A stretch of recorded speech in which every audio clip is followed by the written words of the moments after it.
Чет өлкөдөгү абройлуу окуу жайды бүтүп, анан Кыргызстанга иштеп калган жаштардын саны өтө эле аз. Алардын бири бүгүнкү каарманыбыз Алымбек Бактыбеков.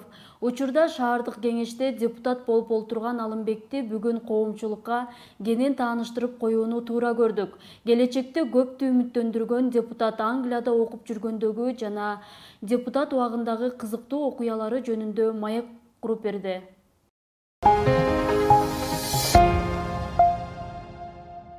Алымбек Бактыбекович, саламатсызбы? Саламатсызбы?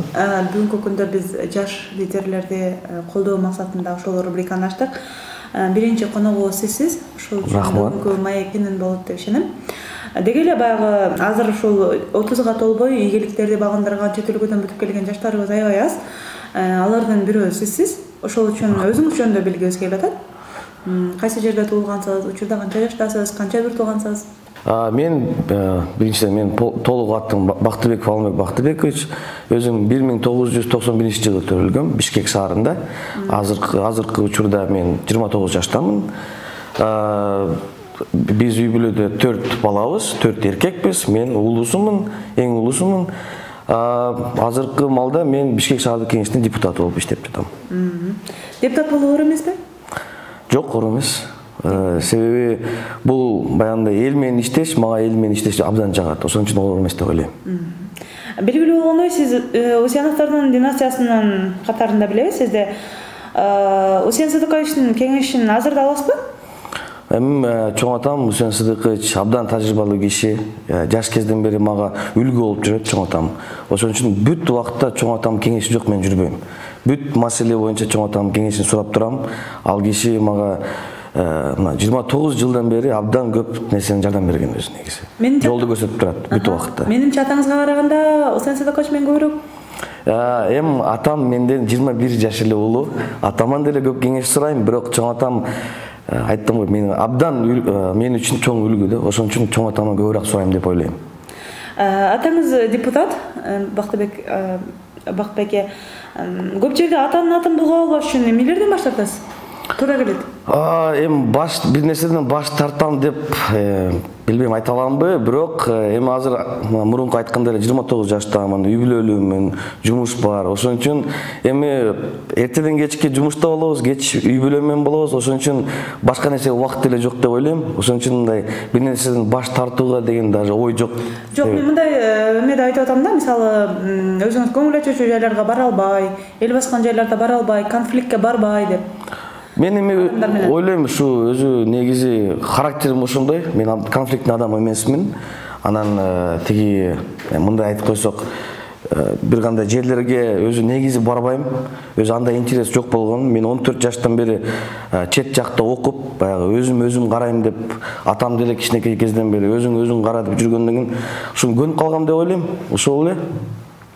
Чет өлкөдө окуп келгенсиз, кайсы окуу жайды бүткөнсүз, качан кеткенсиз, кимдин инициативасы менен кеткенсиз? 2006 жылы мен Швейцария мектепке баргам, 9-класста.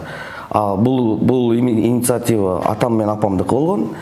Алар эми жакшы окуу жерге бар, жакшы образование ал деп ой менен жиберген. 2006 мектепке кеткем. 2009 мектепти Швейцарияда бүтүп, мен Англияга университетке өткөм. 2012 жылы университетти бүтүп, мен Англияда ошол эле Лондон шаарында магистратура тапшырып, 2013 жылы кайтып келгем Кыргызстанга. Эмне үчүн кайтып келдиңиз? Эркиңизге койсо келет белеңиз. Өзү, конечно, университетти бүткөндөн кийин, магистратураны бүткөндөн кийин ой болгон, тиякта калуу максаттар болгон. Англияда. Ооба, аякта жумуш деле тапканмын. Бирок атам бир сөзүн эч качан унутпайм. Чоң атам деле айткан ал сөздү. Биз сени тияка жогору билим алып кел деп жибергенбиз. Ошол жогору билим алгандан кийин Кыргызстанга келип бул жакта иште деп айткан. Ошол себептен келгенбиз. Анан экинчи үйлөнөйүн деп келгем Кыргызстанга. Ошол. Мекенден сыртта жүргөндө кыйналган жоксузбу? Албетте кыйналганбыз, бирок кандай кыйналыштар болгон? Биринчиден тил боюнча мен өзү Бишкекте деле жакшы окуучумун. Мисалы, англис тил болчу ал жакта. Бирок бул жактын билими тияка жетиштүү эмес болгон. Ошол жактан кыйналганбыз. Анан, конечно, албетте биз үй бүлөнү сагынчукпуз. Бирок кыргыздар аякта көп. Так что биз мындай бир өзүбүзчө коом болуп жүрүп, сагынычыбызды тарап атабыз. Кыргыздар көп ал жакта, э? Кыргыздар көп, абдан көп. Атактуу окуу жайды бүткөн соң иштеп калуу мүмкүнчүлүгү бар беле? Чында эле кайсыл эмен нелерден сош болду эле? Мисалы университет кезде бир ай биз абдан чоң компанияларда практика кылчык. Университетти бүткөндөн кийин ошол эле компанияларга биз мындай өзүбүздүн резюмебизди тапшырып, жумушка кирели деп максаттар болгон. Действительно 2-3 жерге киргенмин. Бирөөсүн айтып коеюн, бул Газпром нефттин Лондонда офиси бар эле. Ал жакта чоң мындай маркетинговый центр болгон. Маркетинговый финансовый центр. Ошол жакка киргенмин, бирок атам уруксат берген эмес ал жакта калганга. Уруксат бербей койгонуна Кыргызстанга келе бергениңизге өкүнбөйсүзбү? Жок, эч өкүнбөйм, себеби бул жака келгенден бери мен көп жумуш кылдык, көп аракет кылып атабыз, эч өкүнбөйм. Кыргызстанды чын айтсам мен сагындым. Өзү азыр деле Кыргызстандан бир жумага кетип калсам, 2-3 күн ичинде уже Кыргызстанга кайткым келип калат. Ушундай. Канча улуттун өкүлдөрү менен окудуңуз эле? Алардын баары өз өлкөсүнө кетиштиби? Мисалы мектепте Швейцарияда бизде сан бар болчу, окуучулар 40 мамлекеттен болчу. То есть бүт жерден болчу. Кээ биркеси калды, кээ бирлери кетти кайра үйүнө. Бирок ал боюнча эми ар ким аргандай өзү чечет экен. Айтматов боюнча студент кездеги окуяңызды окугум келип атат. Ооба, Айтматов боюнча 2008-жылы Швейцарияда 12 класс окучук. Мен ал кезде 11-класста болчумун. 11-класста эми баягы жаштык болуп, баягы сабактарды тандап атканда орус тили бар болчу. Анан экзамендерди жакшыраак тапшырайын деп, ошо жакшы билген тилимди тандаган элем, орус тилди. Ошо орус тил сабагында бизге китептердин тизмесин берген эле. Ошол тизмени караганда аякта Чыңгыз Айтматовдун китеби чыккан. Китептин аты Буранный полустанок. Азыркы атын билбейт экен, бул илгерки ат. Ошол китепти көргөндө эле мен уже ал сабакта эч калтырган эмесмин. Бүт классташтарыма, досторго бүт айтып чыккам. Бул менин жердешим, бул кыргызстандык киши, Швейцарияда ушул кишинин китебин окуйбуз деп баарына мактанчумун. Кыргызстандын күндөрү өчү беле чет өлкөдө? Өчү. Өзү бир жылда бир күн болот эле, международный день деп коет эле. Ар бир окуучу өзүнүн каяктан келген мамлекетин көрсөтчүк. Флагтарды алып чыкчык, калпакты кийчик, апамдар борсокторду берип ирчи. Ошондой ар кандай неме болчу. Биз 2 кыргыз жигит элек, ошол экөөбүз абдан катышчук ошол нерсеге. Чет өлкөгө окуйм деген жаштарга кандай кеңеш берет элеңиз?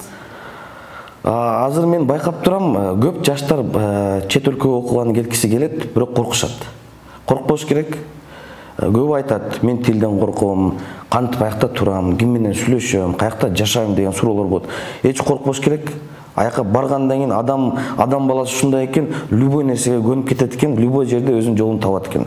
Анан биздин кыргыз эл, мен бүт жерде байкап турам. Кыргыз элибиз абдан эмгекчил эл. Анан бүт условияга көнүп, өзүнүкүн бүт жерде табып кетет экен. Ошон үчүн биздин жаштар коркпош керек. Бирок кеткенден кийин сөзсүз кайтыш керек. Кайтып келиш керек Кыргызстанга. Ооба. Канча тил билесиз? Азыр өзү көп эле тилге аракет кылгам. Бирок баягы жаштык кезде мүмкүн көбүрөөк аракет кылыш керек эле. Азыркы күндө кыргызча сүйлөйм, орусча сүйлөйм, анан англисче сүйлөйм. Окуганым испанча, анан француз тили болгон. Тил билгениңиздин пайдасын депутат кезиңизде көрдүңүзбү? Сөзсүз көргөм. Өзүңүздөр билесиздер, Бишкек шаардык кеңештери депутаттардын делегациялары бүт баягындай сестры столица деп коет. Ошол жака учуп барып кесиптештер менен сүйлөшөбүз. Анан сөзсүз биз менен переводчиктер барат.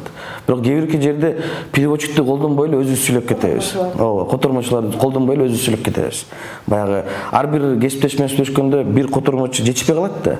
Ошондо англис тилди билсек өзүбүз сүйлөшүп кетебиз кесиптештер менен. Инвестор, кесиптештер, бүт ар кандай адамдар менен.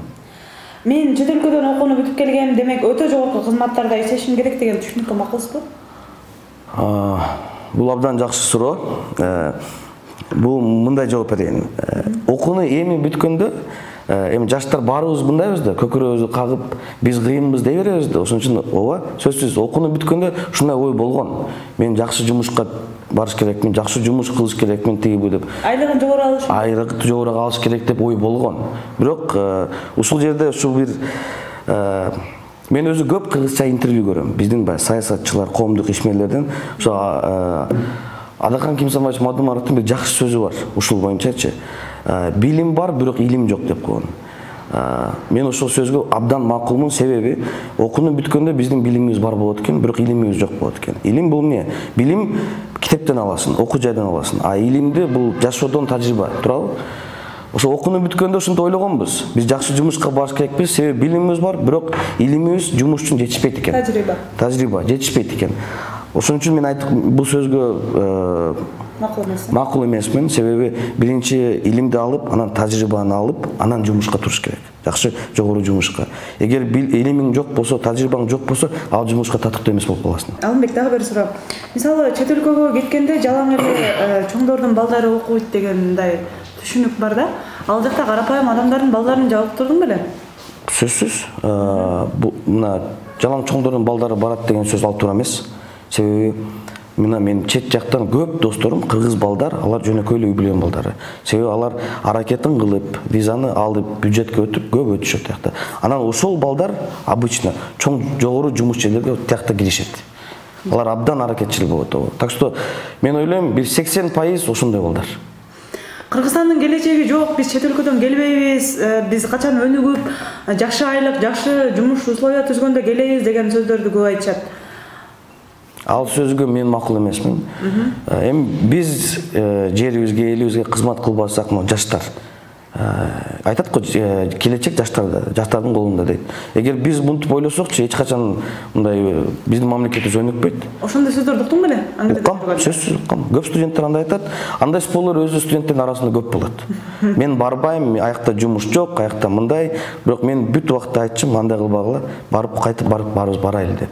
Чогулуп, биригип, ошол жакта жумуш кылайлы деп айтчумун. Кыргызстандын келечеги жок, тигил бул өлкөгө кошулуп кетишибиз керек деген дагы сөздөрдү көп айтышат. Сен келечегиң кандай элестетесиң өлкөнүн? Келечек сонун болот деп элестетем, себеби мына азыр көрүп атабыз, көп жаштар чыгып атышат, көп жаштар кызматка келип атышат. Ошол жаштар эгер көз карашы, ойлору түз болсо, жакшы эле бар жок жакшы эле болот. Мамлекетибиз өнүгөт. Мен ойлойм, бүт мамлекеттер эле ушундай этапты өткөн. Ушу бир 10-15 жылдын ичинде Кудай буйрса өнүгөбүз деп ойлойм. Чет өлкөдө жүргөндө эмнени сагындың көбүнчө? Биринчиден, конечно, үй бүлөмдү сагындым. Экинчиден апаңдын тамактарын. Сөзсүз. Экинчиден ушу чет өлкөдө жүргөн адамдарда өзү мындай, бизде ортобузда мындай тамаша бар. Кыргызстанга конгондо эле, самолеттен чыкканда эле аба башкача болуп калат депчи. Ошо өзү негизи Кыргызстан бутун жерге түшкөндө эле уже сагынычың тарап баштайт да. Бүт мамлекетти ушундай сагынасың да. Англиянын эмнеси жаккан эмес? Погодасы жаккан эмес. 365 күндүн ичинде бир 300 күн жамгыр жайт. Ошонусу жаккан эмес. Бирок бир нерсеси абдан жагат мага. Мен өзү футбол фанатмын. Футболду абдан жакшы көрөм. Англия футболдун столицасы, борбору. Ошол жакта ошо футбол жакшы болчу мен үчүн. Ошон үчүн погоданы көрбөй калчу. Кыргызстанда деле футбол фанаттары аз эмес? Ооба, албетте. Кыргызстанга ошол өзүң көрдүңбү, былтыр жанагы футбол өткөндө, матч өткөндө? Ооба. Биздин оюн аянтчабыз аябай начар экенин көрдүк да. Кыргызстанга ошол бир Англияныкындай болбосо дагы бир эң жакшы футболну аянтча курса болобу? Ал үчүн абдан чоң инвестиция керек. Анан тартса болобу? Тартса болот, албетте. Бирок мен деле түшүнүп турам, азыр башка маселелер көп. Себеби мектептер аздык кылып атат, бала бакчалары аздык кылып атат. Ошол маселелерге көбүрөөк көңүл буруп атат азыркы маалда. Бирок биздин федерация футболго жакшы жумуш кылып атат. Мен көрүп жатам, көп инвесторлор келип атат. Азыркы маалда мына кантты уктук. Кантта абдан чоң инфраструктура салынып атат, гранттарга. Мен ойлойм, бир 10 жылдын ичинде андай нерсе болот бизде деле. Лидер болуш үчүн кандай сапаттар керек? Лидер болуш үчүн биринчиден орусча айтмакчы лояльность керек. Экинчиден адилеттүүлүк керек. Лидер киши бүт убакытта адилеттүү болуш керек. Баягы өзүмдүкү, башканыкы деп бөлбөш керек. Бүт ар бир адамга мамиле түз болуш керек, анан мындай адилеттүүлүк менен иш кылыш керек. Эң негизги ошо мен ойлойм. Азыр жаш балдар, сен баягы жашырганда эмне колунда бар үй бүлөнүн баласысың, аты бар үй бүлөнүн баласысың. азыркы жаш балдар көбүнчө чөнтөгүнө бир аз акча түшсө анан көзүн караган адамдар көп болсо көбүп кетишет. Ушундан өзүңдү тарбиялай аласың? Мен ойлойм бул нерсе адамдын өзүнөн эмес, бул экинчисинен адамдын өзүнөн. Биринчисинен бул үй бүлөнүн. Себеби мисалы бизде чоң атабыз кичинекей кезден бери айтчу. Менин атымды булгабагыла деп, мени уят кылбагыла деп. Мисалы биздин үйгө даже мына чоң атам сопуру келгенде биз сопурдун жанына отуруп чай чалбачык. Шопур менен чоң атам чоң чай ичип, анан кийин отурчук. Шопурга дагы мамиле ошо атамдай болуш керек деп, ушундай бүт адамдарга бирдей мамиле кылгыла, сый урматтагыла бүт адамдарга деп ушундай воспитание берген. Ошон үчүн биринчиден мен ойлойм бул эң негизгиси воспитание. Тарбия. Кандай бала чоңойсо ошондой болот анан. А мындай жакшы тарбия менен чоңойсо эч кандай акчага, эч кандай бийликке эч неме болуп кетпейт. Акчасы жок калган күндөрүм болду элем билет. Болгон, сөзсүз болгон. Себеби студенттер баары бирдей экен да. Биз баяндай азыр мисалы мына семейный жизнь деп коет, үй бүлөлүк жашоо. Ал жакта баягы бюджеттин мындай эсеп сабы бар, туура? А студент кезде эч нерсени ойлобойт экенсиң да. Бул жака кызыгып кетип каласың, дагы бир нерсе кылып коесуң. Ошентип канча күн болгон, абдан көп эле күн болгон. Достор менен чогуу бир тамакты бөлүшүп жүргөнбүз. Ошо мен кызык да студент жашоо.